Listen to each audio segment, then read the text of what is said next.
Hello,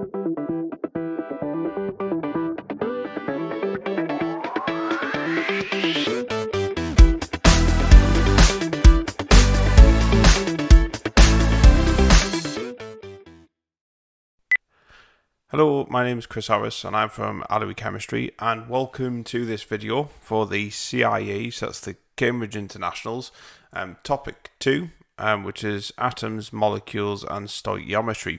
So obviously this this video is designed to go through some of the key points for the international qualification.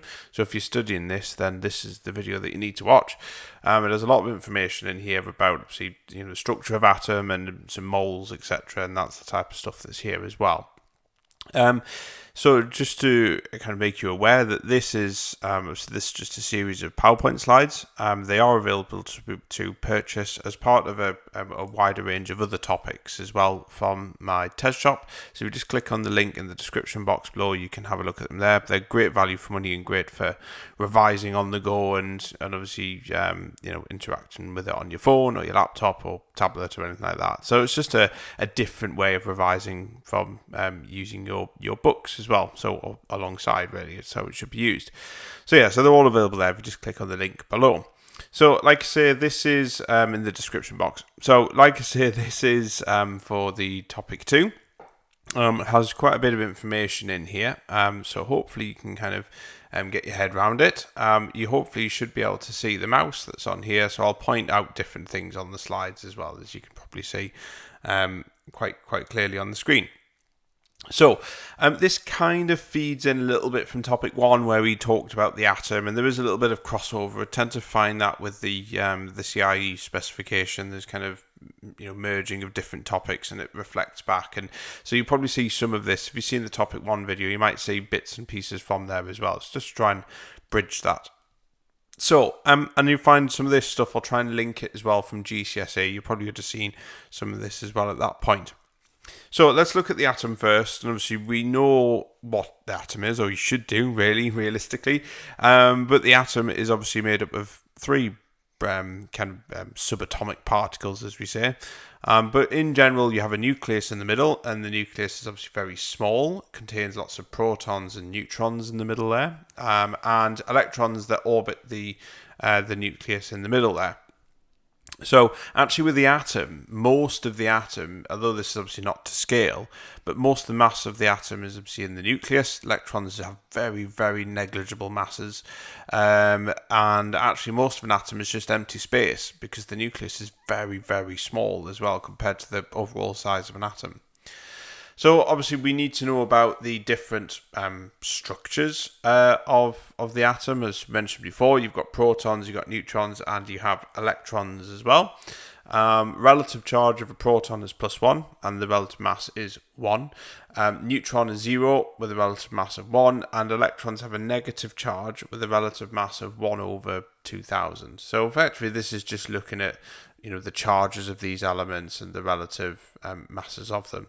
Obviously the word relative mass, this is relative to the other components in the atom. Obviously it doesn't just have a mass of 1, and that's why it has no units on it as well. So it's just for relativity, purposes. So again, as you've probably seen in topic 1 video as well, just to kind of cover this bit off, I suppose that the periodic table obviously has the various different elements in there that make up all of the reactions and things that we see around us. Just to kind of make it aware that the bottom number is the proton number. That tells us the number of protons in the nucleus. The top number is the mass number, and this tells us the number of protons and neutrons in the nucleus of the element. And remember that atoms are neutral, and so therefore the number of protons equals the number of electrons in an atom.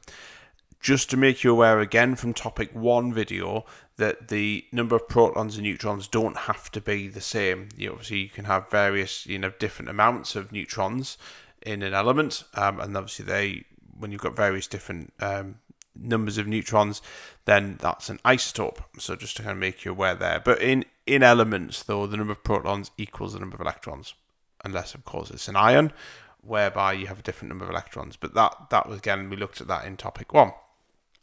So just to kind of summarize that bit briefly from topic 1 again, like I say, ions have a different number of electrons and protons. So for example, if you've got an oxygen as an example, so oxygen has normally has 6 electrons in the outer shell. It can gain 2 electrons to form an O2 minus charge, as you can see on here.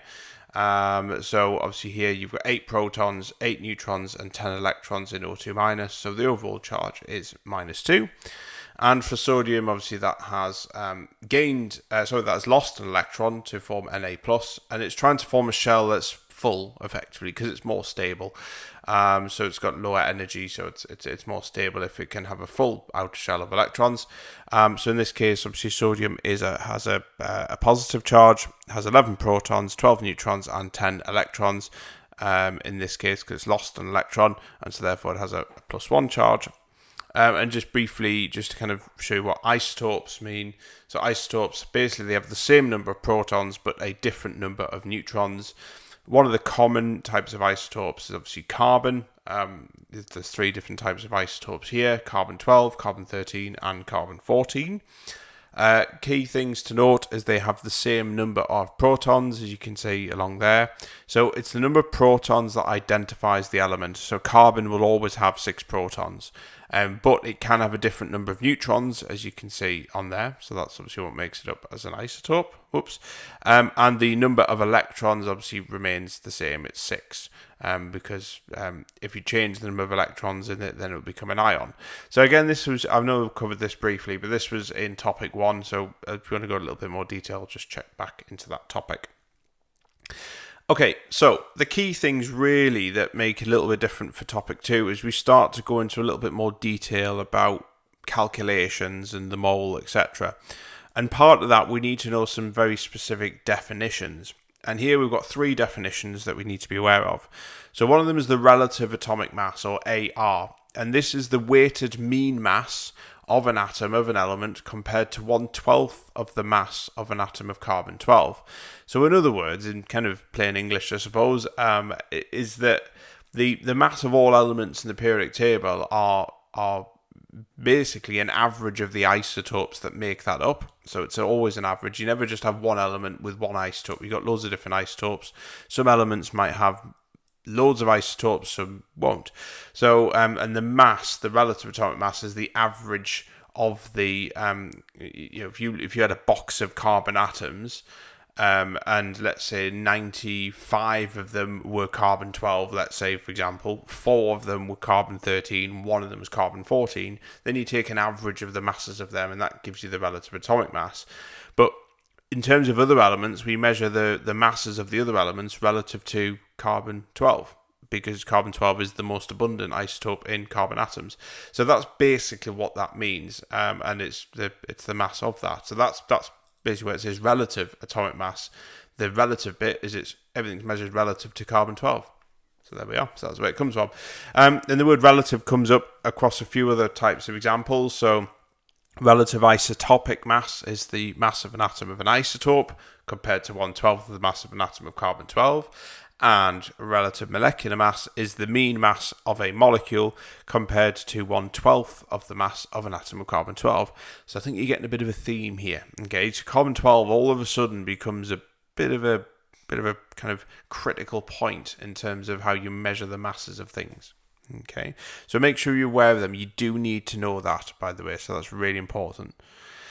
Okay, so obviously it's chemistry, so it wouldn't be chemistry without looking at some equations. And obviously reaction equations come in 2 main types. You've got word equations and symbol equations, and you need to know both. No surprise. Obviously you would have used them in GCSE anyway, so it shouldn't come as too much of a surprise. Clearly at A-level, we kind of build on that a little bit more. So obviously an equation has 2 parts. They have a reactants, which are on the left-hand side of any equation, and you've got products which are on the right-hand side of any equation. So in terms of obviously writing an equation, again, you would have seen some of this at GCSE, but you'll see some substances and conditions that are written above and below the arrow, and again, you might have seen that at GCSE. But this is normally a catalyst, so you might add a catalyst to speed up a reaction, or it could be a practical conditions. For example, it could be reflux, it could be it could be, for example, heating it. For example, you might have ways in which you kind of conduct an experiment. You don't really see it that often, to be honest. Most of the time it's normally oxidizing agents, reducing agents, things like this, which you'll come across later. You'll see what I mean when we go through the examples. So let's look at this example here. So this is a word equation. And obviously a word equation, as it suggests, just has words in. So this is an example of one. So this is ethanoic acid, react with ethanol, producing ethyl ethanoate and water. So you can see these are the word equations here with the arrow in the middle, obviously producing the products. And then a similar equation of the same reaction. This is the example here. So basically we're just adding the different substances in there. So relatively straightforward. It's also important, obviously, to balance an equation too. You're probably looking at that in absolute horror. Some people don't mind balancing equations. Some people absolutely hate it and just find it time consuming, which it can be for some equations, but you've got to know how to do it, unfortunately. So, so it's important to balance an equation too. And obviously we need to make sure, when we are balancing, that we are making sure that the left number, basically the number of atoms or molecules on the left, equals the atoms or molecules on the right as well. So, and this obviously leads us very nicely onto that topic itself. So this is obviously where we look at the number of atoms and on the left and the number of atoms on the right, and try and balance that out. Now, everybody will have a different way of doing this. There's no right or wrong way whatsoever. I'm just going to talk through a method in which you can use it to balance an equation.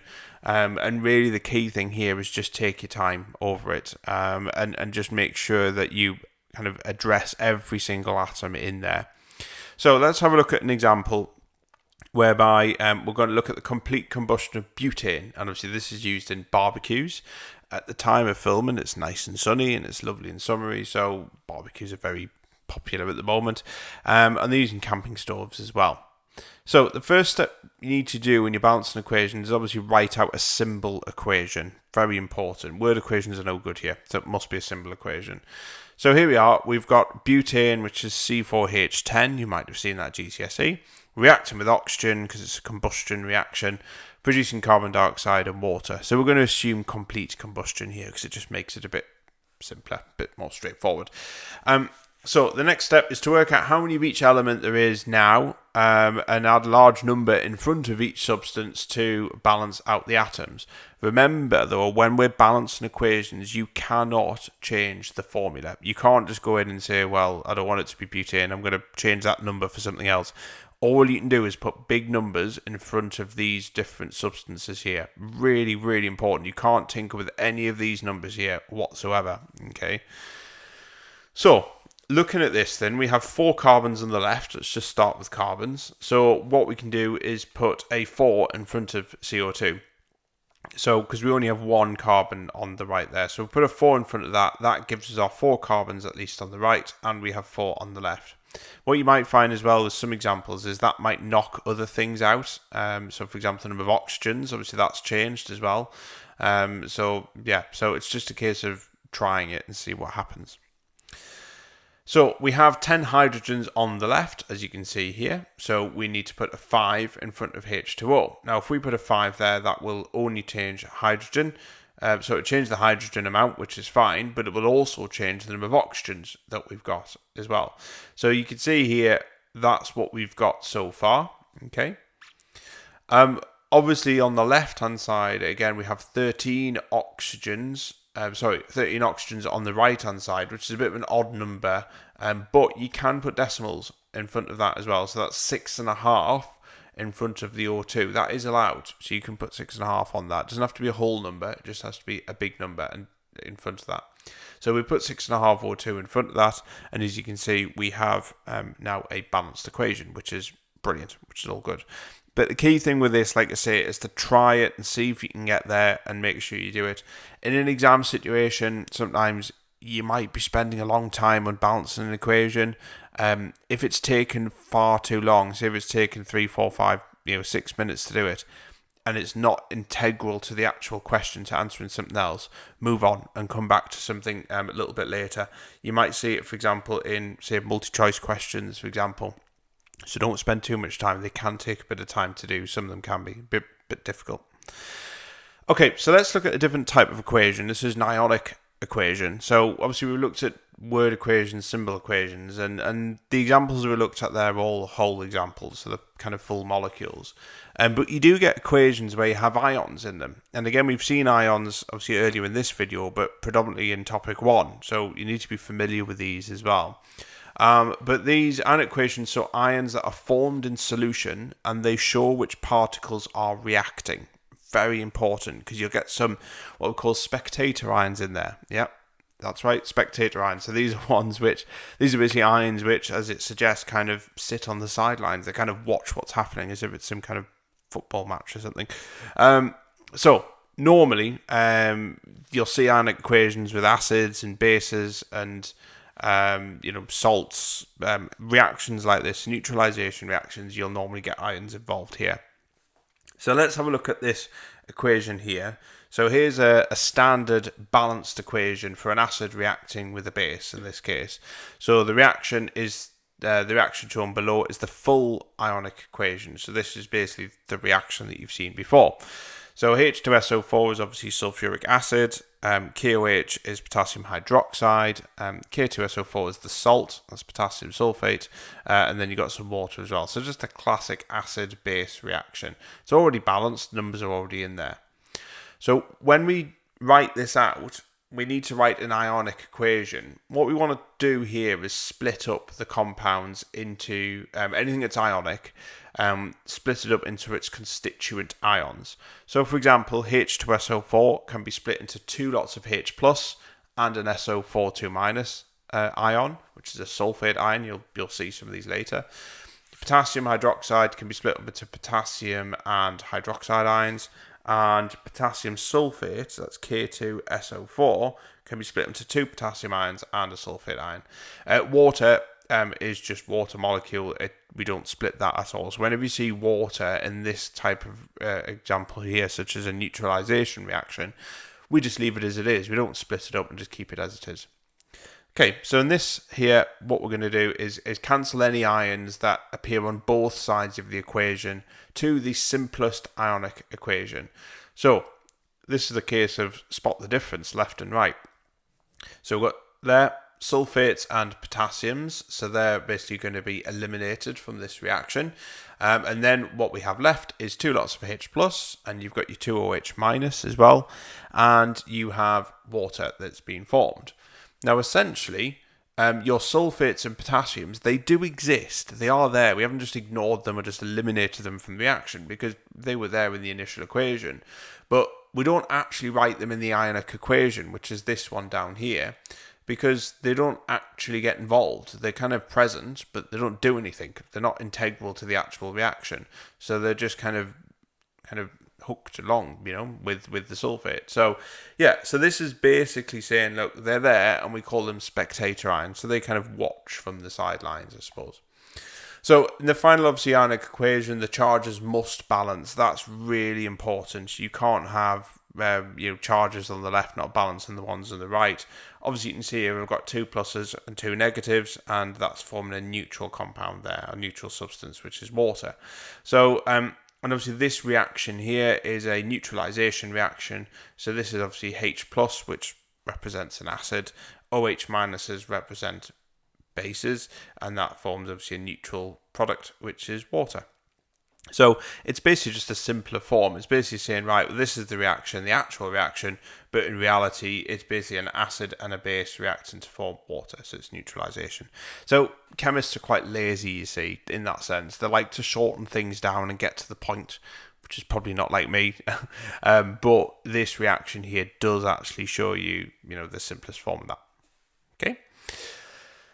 Good. All right. So, state symbols, again, you probably would have seen some of these at GCSE. You need to be able to use them in the right places, though, and it can be quite tricky. You might have just written them down previously in equations, not really understood why they're associated with certain chemicals.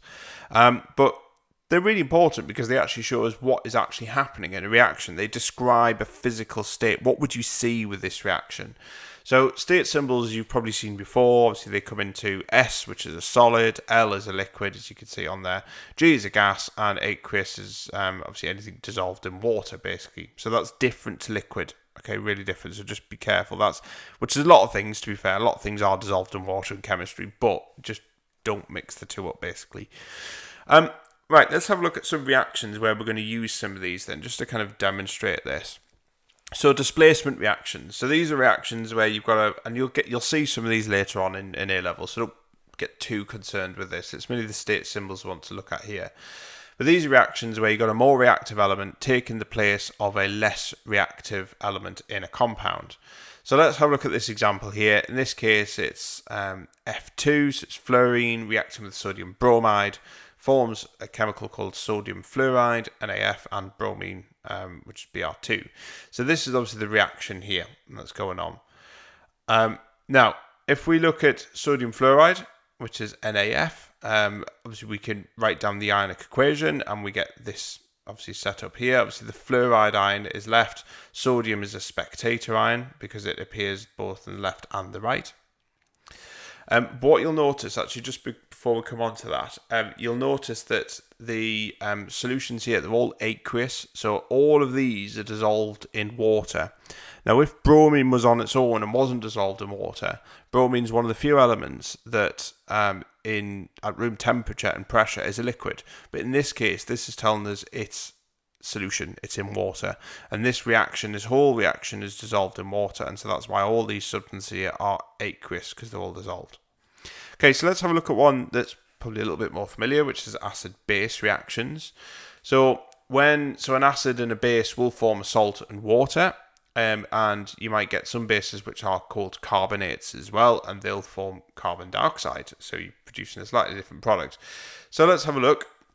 Again, just simplifying this is nitric acid, HNO3, reacting with potassium hydroxide, that forms potassium nitrate in water, and here's your ionic equation, just like what we'd seen just before. So this is just an example.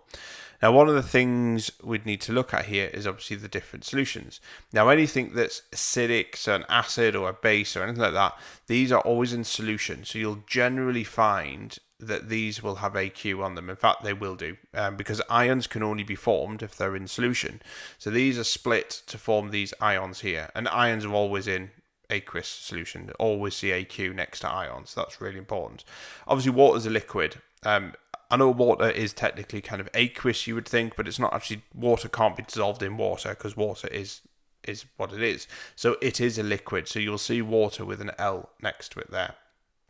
I'm just looking at a slightly different example. So this is obviously a carbonate. So this was sulfuric acid reacting with a carbonate. Again, it's an acid-base reaction. It's just a carbonate that's reacting. Here's your ionic equation here. Again, ions are aqueous. So you'll see there's your ions there. They're always aqueous, which are here. And they're obviously formed from these substances here. The big difference, the reason why I put this in, is you form CO2, which is a gas. So this is telling us if we did this reaction, we should see bubbles. And then bubbles are obviously carbon dioxide that's being formed, and obviously we'll have water as well, which is liquid. So we should see fizzing with this reaction. Okay, other ones, so these are precipitation reactions. So a precipitate is obviously a solid is going to be produced in these reactions. So let's just look at a reaction here. So this is barium chloride reacting with potassium sulfate, which is this one here. And this is going to form potassium chloride, so KCl, and barium sulfate, which is here. Now, what you get is obviously these are aqueous solutions, but notice one of the products is a solid. So if we were to try and envisage what this reaction looks like, we should see that actually it is going to produce a solid product. So it might be cloudy, you might have a building at the bottom of the reaction. So really, state symbols are showing you what is actually happening in the reaction. And there's some key things you need to take away from this, is that water is always liquid. Ions must be in solution. Ions can only be formed in these reactions here by dissolving them in water, so they're always going to have AQ next to them. Acids will be AQ as well, so your kind of typical acids like nitric acid, hydrochloric acid, sulfuric acid, they're always AQ as well as with your bases too. Precipitation reactions, you must produce a solid. Any reactions that produce gases obviously must have a gas there as well. Some reactions where there's no solid or gas produced, they're likely to be aqueous, more than likely. Okay, so just some things to watch out for there. Right, so let's look at some ions. So obviously we looked at a little bit of this in topic 1, and topic 2 just builds on that really. Like I said, there's a bit of crossover with the CIE units.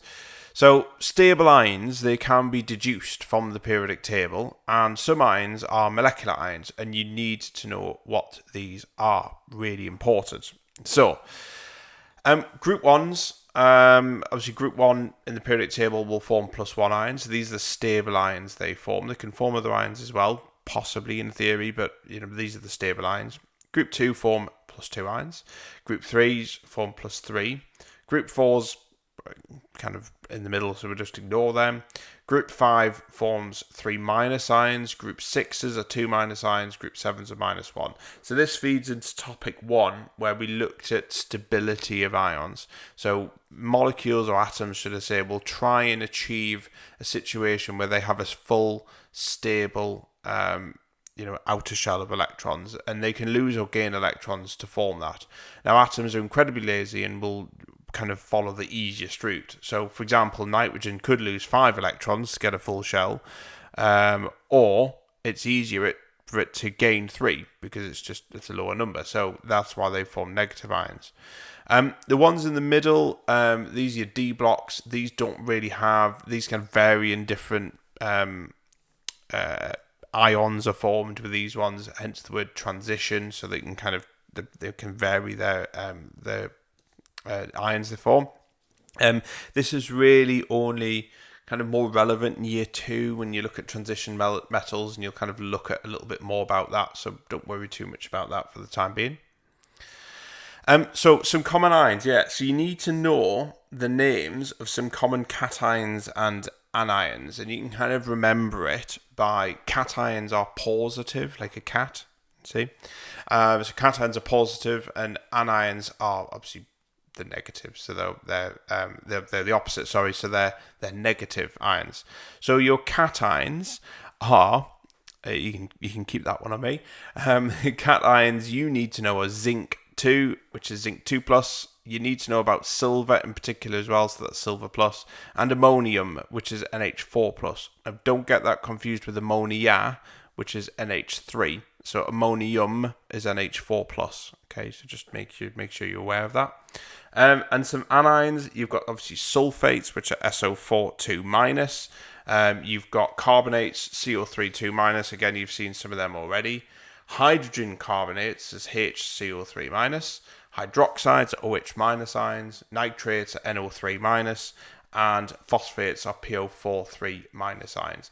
You do need to know these ions. It is really, really, really important. You will see them all the way through chemistry, so it's not just going to be a case of just remembering them, because you will kind of be more acquainted with them throughout chemistry, but you do need to be specifically aware of them ones as well. And also you'll probably see that Roman numerals as well next to the zinc and the silver. These are quite important when you've got elements that can have varying multiple different types of ions. So these ones, for example, zinc 2 tells us that it's a 2+. So all metals are positively charged, by the way. So zinc is zinc 2+, and silver, your transition metals anyway, silver is Ag+, which is obviously silver 1. So that 1 tells us it's a +1 charge. Okay, so you'll probably see that. So for example, zinc 2 carbonate, that tells us that zinc has got a +2 charge. Okay, so we need to know a little bit more about the mole. Now this is where you got some maths being thrown into this one. So the best place to start is what a mole is, and you might have seen some of this at GCSE, more than likely. So, but it's always good to kind of refresh this because it's quite tricky. This, or it can be. So a mole is an animal, but it's also something in chemistry where it's actually a unit, and it's a way in which we can measure the amount of a substance in chemistry. And normally we shorten it to mol, so MOL, Basically, we chop the E off. Yeah, because it's just, that makes a massive difference, doesn't it? So yeah, we chop the E off and we put to mole. Okay, so 1 mole, this is really important. So 1 mole contains 6.02 times by 10 to the 23 atoms or molecules, and this is known as Avogadro's number, or L. Now, Avogadro was a person who basically worked out this number. I don't know how he's done it. He certainly wouldn't have been able to count the atoms or molecules. He lived very, very long time ago. Yeah, he basically came up with this number, and that's what we call it, Avogadro's number, and it's given the letter L. Yep, don't ask. So it's given the letter L. So, for example, 1 mole of H2O, that's water molecules, contains 6.02 times by 10 to the 23 molecules of water. And 1 mole of iron contains 6.02 times by 10 to the 23 atoms of iron. So it's basically just saying, right, well, 1 mole of this will contain this amount of atoms. Very straightforward, hopefully. So we can then kind of calculate the number of particles in a substance using this formula. So the number of particles is Avogadro's number, which we've just seen there, times by the number of moles. Pretty straightforward, isn't it? So let's have a look. So how many particles make up 0.67 moles of ammonia, okay, which is NH3? So we do the number of particles equals Avogadro's number times by the number of moles. So obviously this is going to be 6.02 times by 10 to the 23 times by 0.67, because that's how many moles we've got, and that will give us a total number of particles of 4.03 times by 10 to the 23. Quite a big number, as you can probably tell there. You've got to obviously be prepared to rearrange this formula as well and move it around, so they might ask you to work other things out. Okay, so let's kind of jump on the mole and keep on going with this idea, and let's introduce 2 other things, which is mass and the MR or AR, which is the relative molecular mass and relative atomic mass.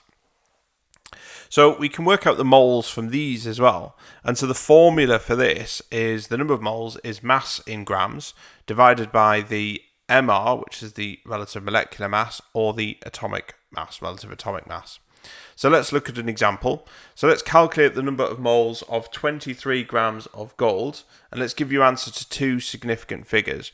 It's really important that whatever the number of significant figures they give you in the exam, make sure you're consistent with the number of significant figures that you use throughout your, the kind of working out, but also the answer as well. So they might tell you, in this case, they've told you how many significant figures to give it to, but if they don't, give it to the same number of significant figures that they've given you, and then you'll be safe. So the number of moles is mass over AR. The number of moles is 23 grams divided by 197. Okay, so use the periodic table to work out the relative atomic mass of gold. And therefore you have 0.12 moles of gold. And that's into 2 significant figures.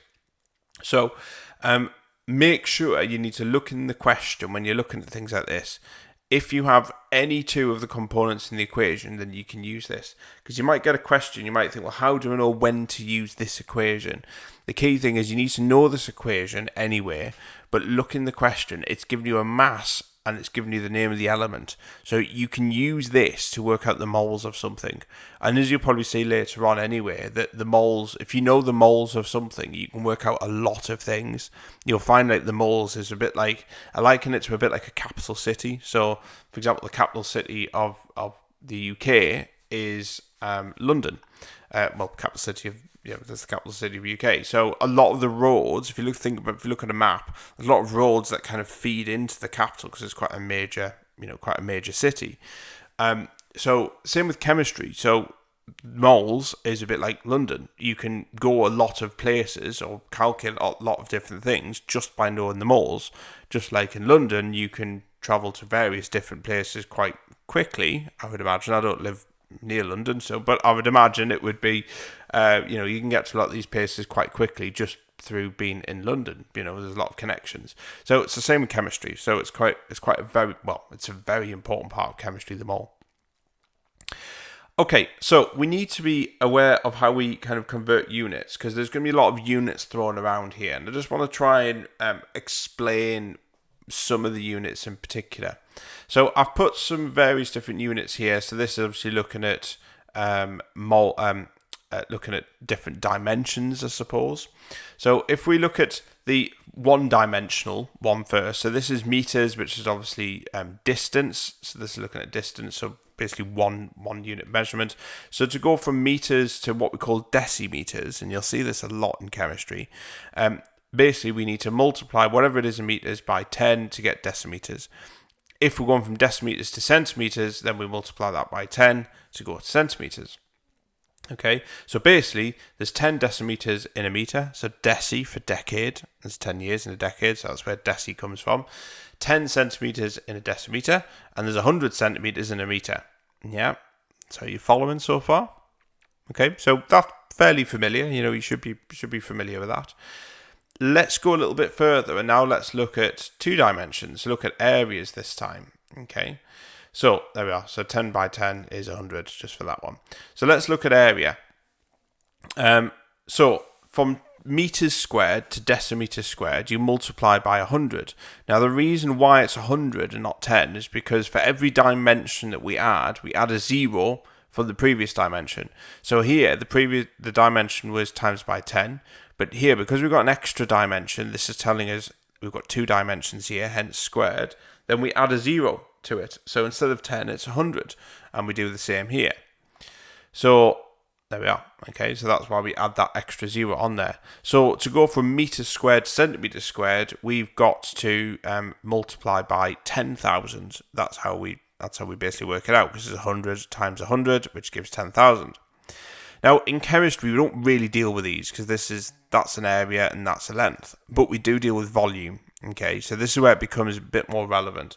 So again, to go from meters cubed to decimeters cubed, we just add a 0 on. So we'd go 1,000 for that, and 1,000 to go from decimeters cubed to centimeters cubed. So if we want to go, there we are, there's your extra dimension. So if we want to go from meters cubed to centimeters cubed, we've got to multiply by 1,000,000. So that's quite a substantial figure. But what I'm trying to get across here, this is, when you do these, you'll be asked to kind of interchange between meters cubed, probably sometimes meters cubed, many decimeters cubed and centimeters cubed. You need to be aware why it's 1,000. Where does that actually come from? And this, I suppose this chart just breaks it down from something that we're more familiar with, which is length and perhaps area, into something which is not as, I suppose, common knowledge, which is volume and how we can interchange between them. But the other thing is this new unit here, which is decimeters cubed. It's probably unlikely you would have seen this before, but you're going to start and see a lot of it at A level. So make sure you're aware of what this is and how that relates to, say, meters cubed and centimeters cubed. And hopefully this can kind of break that down a bit. And obviously, if you're going backwards, you just divide it by the same number. So centimeters cubed to decimeters cubed, you divide by 1,000 instead of multiplying by 1,000. Okay, so let's now bring in the mole, which we just looked at before, but we're now going to talk about solutions, because obviously we know about the volume. We know volume is measured in centimeters cubed or decimeters cubed. So we're now going to bring in the mole and bring it into that arena now. So, for example, the moles, or the number of moles of a substance in solution, can be calculated from concentration and volume. So you might have seen this at GCSE, probably. So I'm going to go through it here, but it gets a little bit more complicated, obviously, at A level.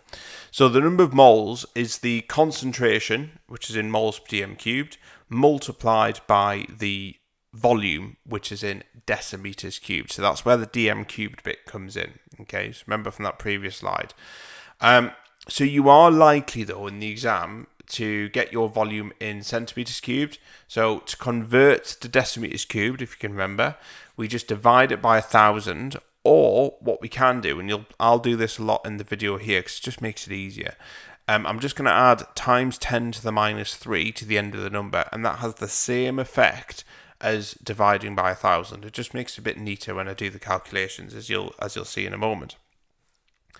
Okay, so let's look at an example. So we're going to calculate the number of moles of 200 centimeters cubed of 0.35 moles per dm cubed of HCl. So the number of moles is concentration times volume, as you can see there. There it is. And so the number of moles is simply 0.35 because that's the concentration of the solution. That's being given there. Multiplied by the volume. Now notice the volume is in centimeters cubed. We must put this into decimeters cubed. So we're going to take 200 and I'm going to put times 10 to the minus 3 on the end here, which is the same as divided by 1,000. And that gives us the number of moles of 0.07 mole or moles. Okay, so if you look in your question, again, how do you know when to use this equation? Look in your question. If you have any two of the components in that equation, then we can use it. So if the question starts talking about volume, starts talking about concentrations, it starts talking about moles, then this equation, you should be starting to think, okay, do I need to use this? Should I use it? Etc. So when we're working out concentrations in grams per decimeters cubed, so concentration can either be in moles per dm cubed, or it can be in grams per decimeters cubed as well, then we basically use this equation here. So concentration in grams per decimeters cubed is basically the mass of the substance that they've given you, and we divide that by the volume to get decimeters cubed.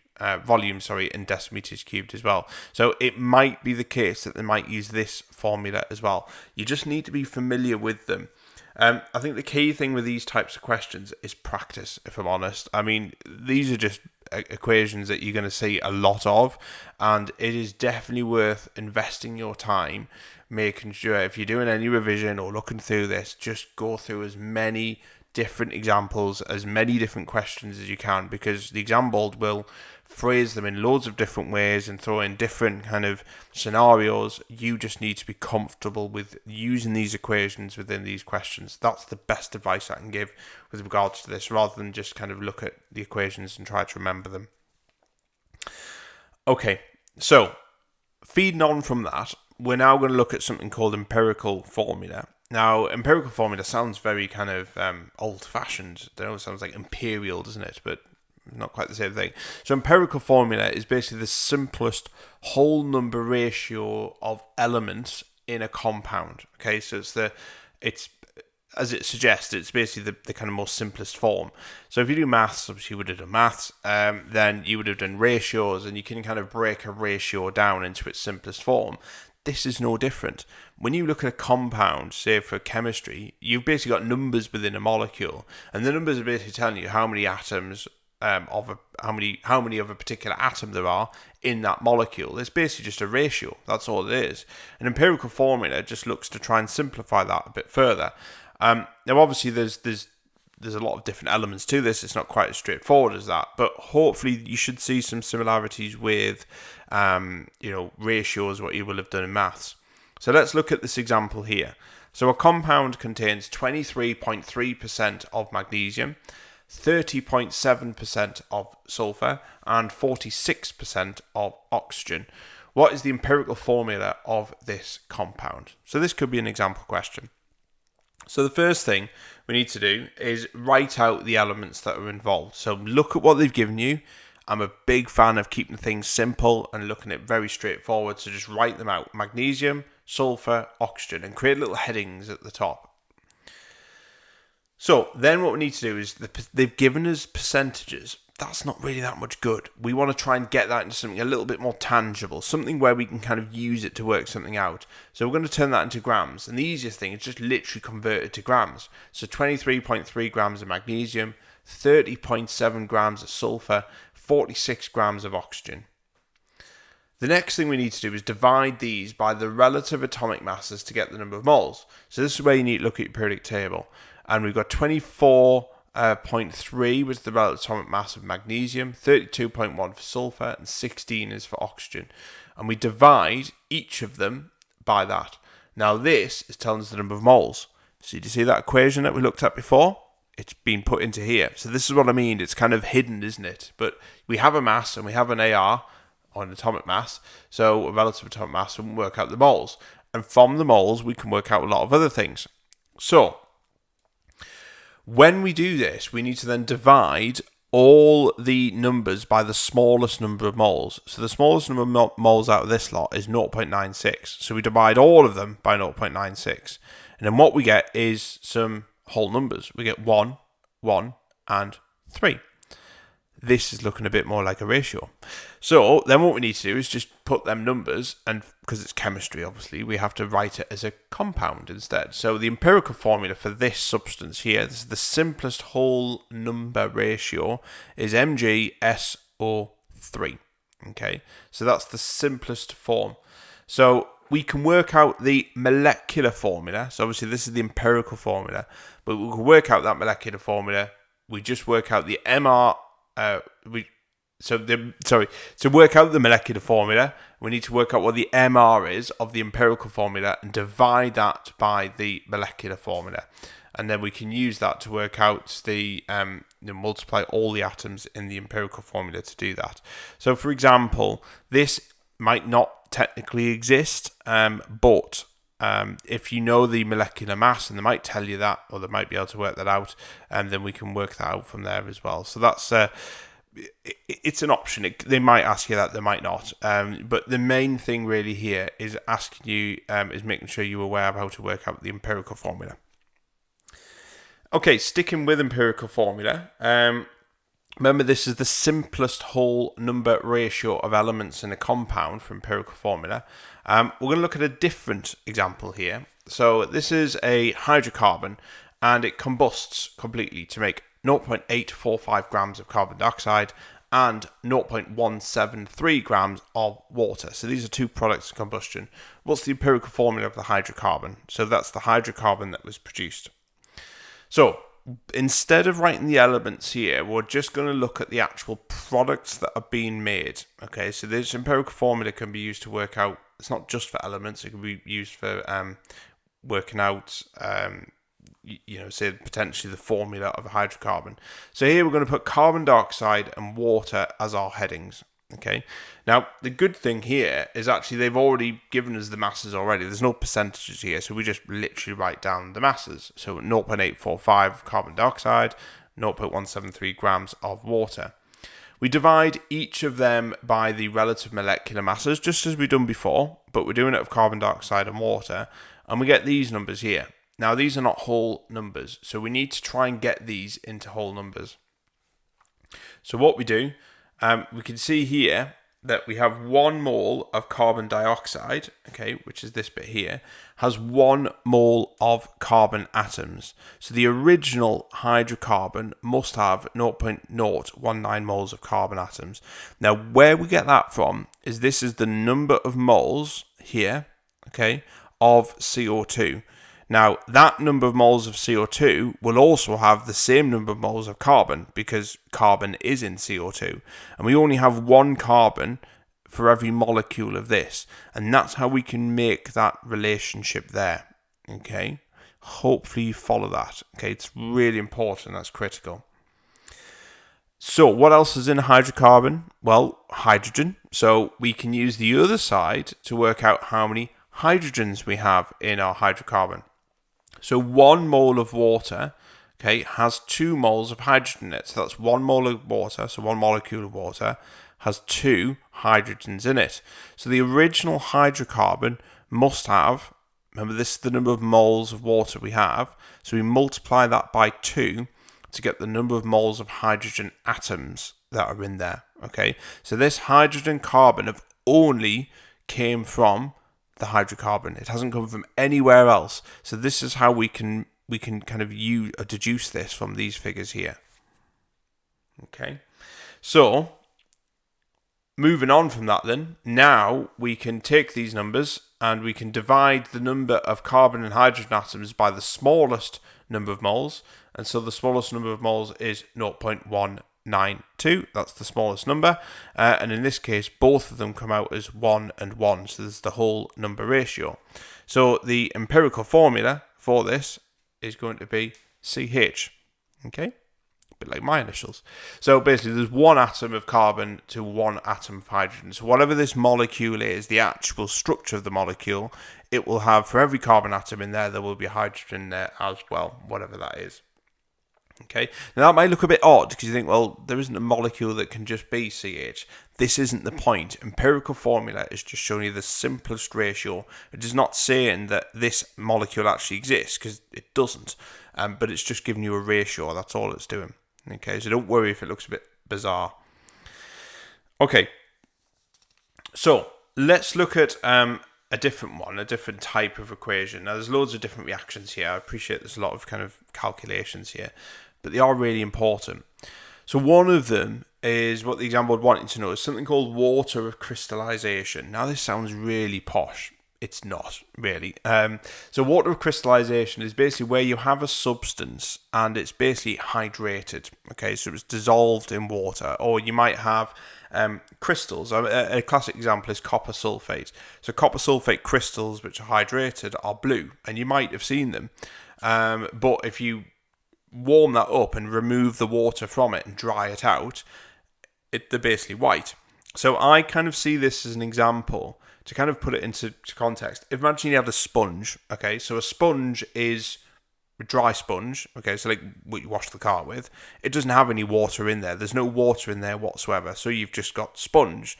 If I put that sponge into a bucket of water, of course, then you still have a sponge, but the sponge is saturated with water. It's got water in there. So obviously that sponge is heavier because there's water within that sponge. Now, you haven't changed the kind of, there's no chemical reaction as such happening there. You're not changing the sponge isn't dissolving into form something else. It's still a sponge, but it's just got water attached to it. Now, in chemistry, this is a similar thing where you can have some powders, for example, that can kind of absorb water, and they can absorb a certain amount of water. So, and we call this a water of crystallization. And a lot of salts can have water attached to them, and we call them hydrated salts. So this is basically a salt with some water attached to it. So if we heat these hydrated salts, we can remove the water. That's a bit like, I suppose, squeezing out the sponge. We're basically physically removing the actual, removing the water from it. And this leaves behind something called an anhydrous salt, basically a salt without water. Okay, and we can carry out an experiment to work out how much water is actually attached to that salt, a bit like how much water is in a sponge, if you see where I'm coming from. So hopefully, it sounds quite technical, but shouldn't be too bad, hopefully not anyway. So let's have a look at an example. So let's say we've got 188 grams, that'd be a lot, 1.88 grams of hydrated, in this case it's going to be calcium sulfate, and it's got .XH2O. And whenever you see water of crystallization, you'll see that dot and then a number and then H2O. So basically it's saying for every one molecule of calcium sulfate, how many water molecules can be linked with this calcium sulfate. That's what we need to work out, basically. So this was heated until there was no more water of crystallization left in the sample. This mass of anhydrous compound is 1.13 grams. Work out the value of X. This is the amount of water of crystallization. So let's write out the two molecules involved. So we've got calcium sulfate and water. So now what we have to do is, this is the 1.13 grams is obviously the mass of calcium sulfate here. But this bit, the mass here, so this is calculated by the hydrated mass minus the anhydrous mass. Okay, so this is obviously the mass of the difference between the two. So basically the mass of hydrated is 1.88 and the anhydrous was 1.13. So if we subtract them two numbers together, we get 0.75 grams. So obviously this is the water that's been lost. So then, just like what we've done before, we need to divide it by the relative molecular masses of them. So 136 for calcium sulfate, use your periodic table for that, and 18 for water. And then we get the number of moles of each of them. Okay, so I suppose you've kind of seen some familiarity here. And then what we need to do is divide all of them by the smallest number of moles. So you've got them there. And that gives you 1 for calcium sulfate and 5 for water. And so basically the water of crystallization is going to be 5. And so basically replace that X with 5, H2O. Okay, hopefully that's clear. Hopefully, possibly. So you can see there's a lot of kind of similarities here though, isn't there? Okay, so let's use the equations to work out some masses here. So the exam board might ask you to use some of the balanced equations we've looked at before to work out a theoretical mass of something. So in theory, what could you produce from this? Really useful in industry, actually, because you need to know kind of what can you actually produce. In theory, if everything went well, perfectly well, what's the maximum you could get from a reaction? So let's look at this example here. So we're going to calculate the theoretical mass from an equation. So for example, how much calcium oxide can be made when 34 grams of calcium is burnt completely in oxygen? Okay, so this could be useful in the industry because you might say, right, well, the customer wants this amount of calcium oxide. How much calcium do I need to start with and burn to get that amount of product in theory? Okay, so the first thing you need to do when you're faced with any question like this is to write out an equation and balance it. So, for example, here we've got 2 lots of calcium reacted with oxygen to form calcium oxide. It's all balanced. The next thing we need to do is then work out the MR, the AR of the species involved and write the masses in grams. So here we've got 80, in this case it's going to be 80 grams of calcium, and we've got 112 grams of calcium oxide. The oxygen we can ignore because it's only asking us to say how much calcium oxide can be made, so we need to know that bit, when 34 grams of calcium is burnt. So these are the figures that we know, and that's why we can just ignore the oxygen bit in there, because that's the data they're provided us with.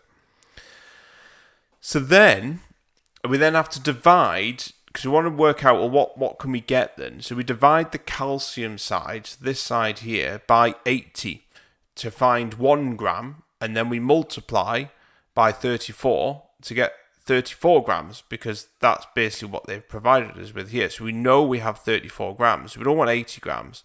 So this is where we try and break it down. So divide it by 80 to find 1 gram, and multiply to find 34 grams. Because they've told us we have 34 grams of calcium, not 80. So we just divide and multiply to get the 34 grams we use. And guess what? We do exactly the same on this side as well. So we divide by 80 to get 1.4 grams and multiply by 34. And that will tell us the amount of calcium oxide that can be produced when we burn 34 grams of calcium in oxygen. Now, in theory, this is the maximum amount you can produce. In reality, that might not be the case, because practically you might not get all of the product out. Not all of the calcium will react with oxygen. There might be other impurities in there that might affect it. So this is the theoretical amount. Okay, so this is the theoretical amount of calcium oxide that's produced, as I said. Okay, so just kind of looking into the, looking into the kind of final parts of this, which is looking at gases. So looking at the mole, but introducing some gases in here as well. So gases occupy the same volume of space under the same conditions. Okay, so that's quite useful, isn't it? So, for example, let's look at the number of moles. Another equation here. It's the last one in here, so you'd be pleased to hear. So the number of moles is the volume in decimeters cubed. That's the volume of the gas divided by the molar gas volume. Okay, so this is relatively straightforward. So the molar gas volume is the volume 1 mole of gas occupies, measured in decimeters cubed per mole. Okay, so you'll see some examples in a moment. So at standard room temperature and pressure, so you've got to remember these, it's 293 Kelvin, it's 101.3 kilopascals. So 1 mole of any gas, okay, any gas, occupies 24 decimeters cubed per mole. At standard temperature and pressure, that's going to be 22.4 decimeters cubed per mole. Okay, really, really important that you know that. Okay, you've got to remember that because you're going to use that in these equations. So let's look at an example. So we're going to calculate the number of moles of gas with a volume of 7.8 decimeters cubed at standard room temperature and pressure. So the number of moles is 7.8 decimeters cubed. Okay, and we're going to divide that by 24 decimeters cubed per mole. The reason why it's 24 is because that's standard room temperature and pressure, which is this bit here. Okay, so the number of moles is 0.325 moles. Fairly straightforward. It's not too bad. So, and we can find the volume of a gas experimentally. We can collect this obviously through a gas syringe. You might have done this at GCSE, like I say, or you can use an upturned measuring cylinder and fill that with water, and obviously you can measure how much gas is produced. So that's like a practical consideration for that. Okay, so looking at some another example, so gas volumes can be worked out using molar and volume calculations as well. So let's just have a look at a kind of a worked example here. So let's have a look at a molar calculation instead. So for example, how much gas in centimeters cubed is produced when 6.2 grams of magnesium reacts with hydrochloric acid at room temperature and pressure. So here's an example. Magnesium reacting with hydrochloric acid produces magnesium chloride and hydrogen gas. So the relative atomic mass of magnesium is 24.3. So obviously we've got that from the periodic table. So the moles of magnesium is mass over relative atomic mass. And so the number of moles is 0.255 moles that's produced. So obviously this is the 6.2, which is the mass of the gas, and then 24.3 is the volume at room temperature and pressure. You've got a 1-to-1 ratio of magnesium to hydrogen. Okay, that's the 1-to-1 ratio. So the moles of hydrogen is also 0.255 moles. And then we can work out the volume. Obviously put the figures in here as you can see there, and that gets 6,120 centimeters cubed. So in this example, we're basically working out the moles of one substance that we know, and we can use that equation to work out the moles of any substance in that equation there at all. Just remember to look for the number in front. Okay, so that's basically what we're doing there. And I suppose the other one is a volume calculation. So here we're going to calculate the total amount of gas produced when 5.6 decimeters cubed of nitrous oxide decomposes. So here we've got nitrous oxide, N2O, and that produces nitrogen and some oxygen as well. So 1 mole of N2O, which is that there, produces 1 mole of N2 because it's a 1-to-1 ratio, see? So we've got that ratio there. And it produces half a mole of O2. So 1.5 moles of gas is produced overall. So we've got 1.5 moles of gas in total is produced overall. Okay, so 5.6 decimeters cubed of N2O produces 1.5 times by 5.6, because that's the volume of 1 mole of gas, but this is 1.5 moles of gas is actually produced. So we multiply 1.5 moles multiplied by the volume of gas that was used to produce that in the first place. And that gets us 8.4 decimeters cubed. So what we're doing with both these examples is we're using the equation to actually work out, or using the molar ratio to work out the moles of other substances. So that's going to be quite important there. And you'd be pleased to know that that is it. So there's a lot there. There's a lot of equations there. Like I say, with anything in this topic, the key thing is practice the questions and make sure you're familiar with it. I can't emphasize that enough. It's such an important area as mole calculations, and you are going to see a lot of this in your exam paper in various forms. Like I say, these PowerPoints are available to purchase as part of a bundle of other topics on the test shop. If you just click on the link in the description box, it will take you there. Great value for money, as I say, great for your revision. But other than that, that's it. Hope you enjoy watching the video. All right, see ya.